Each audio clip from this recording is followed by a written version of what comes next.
Equality before the law. Semua orang sama di depan hukum. Assalamualaikum warahmatullahi wabarakatuh. Shalom, Om Swastiastu, Namo Buddhaya, salam kebajikan, Rahayu, Rahayu, Rahayu. Perkenalkan, nama saya Filomena Supriyanti dari kelas A dengan NIM 13125000020. Di sini saya akan menjelaskan 5 pendapat para ahli hukum dan bagaimana pendapat saya tentang penegakan hukum di Indonesia. Baik, sekarang saya akan menjelaskan tentang definisi 5 para ahli tersebut. Yang pertama, Aristoteles. Aristoteles mendefinisikan hukum bukanlah sekedar aturan, tetapi hukum adalah akal yang mengatur kehidupan bernegara. Yang kedua, Hugo Grotius. Hugo Grotius mendefinisikan hukum sebagai aspek perbuatan baik yang mewujudkan keadilan. Yang ketiga, Immanuel Kant. Immanuel Kant mendefinisikan hukum sebagai norma yang menghormati hak orang lain. Yang keempat, Hans Kelsen itu mendefinisikan hukum sebagai aturan yang berlaku positif dan harus ditaati. Dan yang kelima adalah Mokhtar Kusuma Atmaja. Itu mendefinisikan hukum adalah alat untuk memelihara, melindungi, dan menertibkan masyarakat serta mengatur perubahan di dalamnya.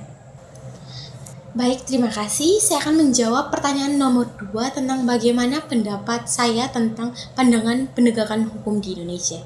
Menurut pendapat saya atau pandangan saya, itu penegakan hukum di Indonesia kurang minimalis atau kurang bahkan negatif, dimana kita tahu bahwa oknum penegakan hukum ini banyak terjerat kasus seperti contoh korupsi, pembunuhan, bahkan penyuapan uang. Di sini saya ambil contoh yaitu dalam kasus Ronald Tarun. Itu hakim yang disuap, itu masyarakat bisa tahu, oh ternyata penegak hukum itu seperti ini. Jadi seorang hakim yang punya kedudukan tinggi dalam penegakan hukum kok bisa terjerat dalam kasus tersebut.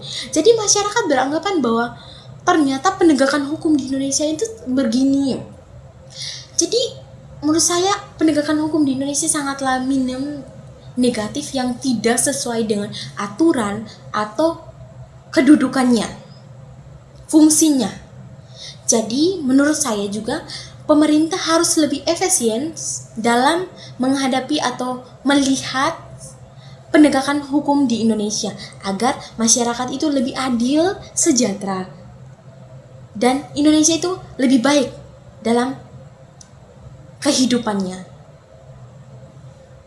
Segitu saja pendapat saya tentang penegakan hukum di Indonesia. Semoga penegakan hukum di Indonesia ini makin membaik. Tidak ada oknum penegak hukum di Indonesia yang terjerat dalam kasus-kasus tersebut.